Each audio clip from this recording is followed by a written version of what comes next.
Hello friend, যারা new Delhi থেকে আগ্রা অথবা নিউ দিল্লি থেকে মথুরা বৃন্দাবন কম খরচে যেতে চাইছেন, তাদের জন্য এই ভিডিও খুব ইনফরমেটিভ হতে চলেছে।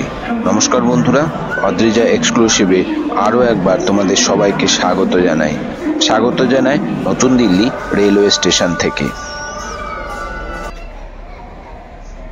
এই হলো নিউ দিল্লি প্ল্যাটফর্ম। 13 নম্বর প্ল্যাটফর্মে তাজ এক্সপ্রেস অলরেডি আমাদের জন্য দাঁড়িয়ে আছে। Delhi to Gwalior, train number 12280।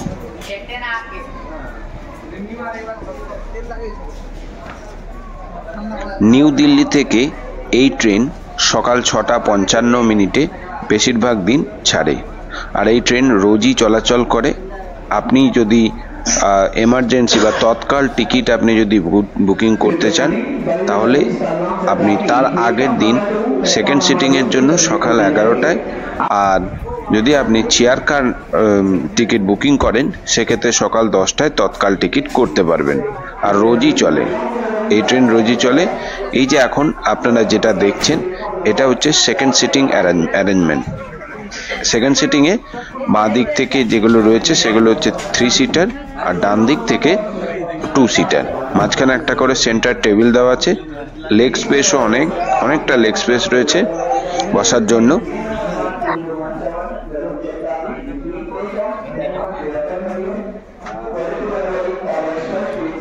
চলুন এবারে আপনাদের ওয়াশরুমটা একবার দেখিয়ে নিয়ে আসি।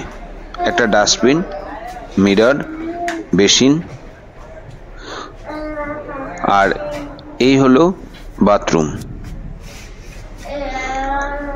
ঢুকেই বাঁ দিকে পড়ছে মিরর দেওয়া আছে, বেসিন, আর এই হচ্ছে বাথরুম। এরপরে এই ট্রেন সম্পর্কে আরো কিছু তথ্য আমি দিয়ে দিতে চাই। এই ট্রেনের প্রথমে ইঞ্জিন থেকে শুরু হচ্ছে, তারপরে হচ্ছে জেনারেল কামরা, তারপরে D1 থেকে D13 পর্যন্ত সেকেন্ড সিটিং অ্যারেঞ্জমেন্ট করা হয়েছে। আর C1, C2, C3 এই তিনটে হচ্ছে আপনার চেয়ার কার। সেকেন্ড সিটিংয়ে আপনাদের ভাড়া পড়ছে নিউ দিল্লি থেকে মথুরা পর্যন্ত বেস ফেয়ার হচ্ছে 60 রুপিস।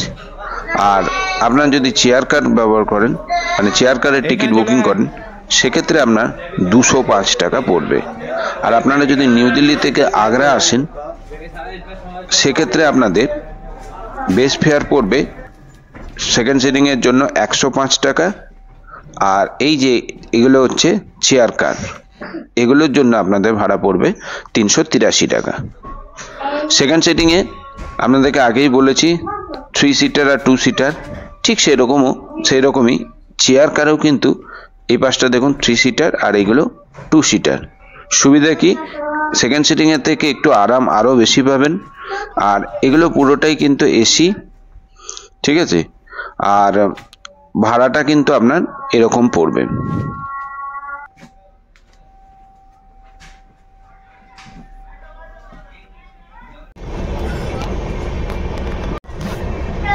রাধে রাধে বলে নিউ দিল্লি থেকে আমাদের ট্রেন সকাল 6:55 শুরু হলো তার গন্তব্য গোয়ালিয়রের উদ্দেশ্যে।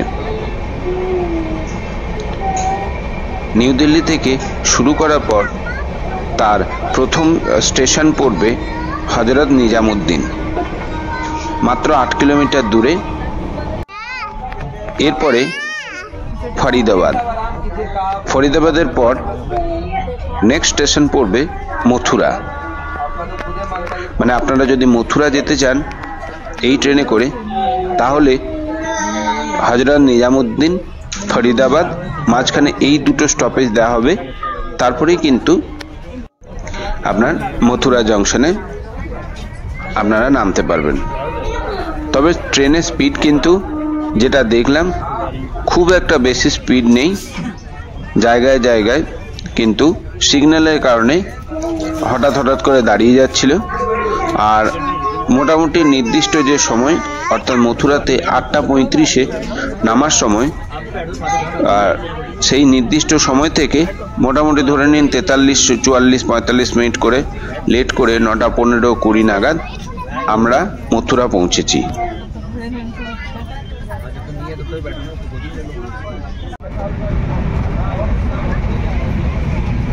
মথুরার পরের স্টপেজ পড়বে রাজা কি মান্ডি। রাজা কি মান্ডির পর আগ্রাকান্ট রেলওয়ে স্টেশন। আপনারা এই আগ্রাকান্ট রেলওয়ে স্টেশন কিন্তু খুব কম খরচে এই ট্রেনের মাধ্যমে পৌঁছে যেতে পারবেন, মাত্র 100 টাকার বিনিময়ে। এছাড়া আরও সারাদিনে অনেক ট্রেন রয়েছে, তবে এই ট্রেনে যাওয়ার একটাই সুবিধা হচ্ছে যে এই ট্রেনের ভাড়া খুবই কম, আর একদম সকাল সকাল কিন্তু আপনারা আগ্রাকান্ট রেলওয়ে স্টেশনে পৌঁছে নিজের যে ট্রাভেল প্ল্যান সেটা আপনি সকাল সকাল শুরু করতে পারবেন। বা যারা মথুরা বৃন্দাবনের উদ্দেশ্যে রওনা হবেন ভাবছেন, তারাও কিন্তু একদম সকাল সকাল 8:30 9টার মধ্যে আপনি কিন্তু সারা দিনটা পেয়ে যাচ্ছেন ট্রাভেল করার, মথুরা দর্শন করার, মথুরা বা বৃন্দাবন দর্শন করার পুরো দিনটাই পাচ্ছেন এই ট্রেনে। যদি আপনি আসেন, একটু সকাল সকাল আসতে হবে, সকাল পুরোটাই, তাহলে সারা দিনটাই পাওয়া যাচ্ছে। আর সে আগ্রার ক্ষেত্রেও তাই। আর আপনাদেরকে জানিয়ে দিই, এই ট্রেনে কিন্তু কোনো প্যান্ট্রি কার অ্যাভেলেবেল নেই, তাই খাবার দাবার বাইরের ভেন্ডার যেগুলো আছে সেই ভেন্ডার থেকেই কিন্তু আপনাদেরকে খাবার সংগ্রহ করতে হবে।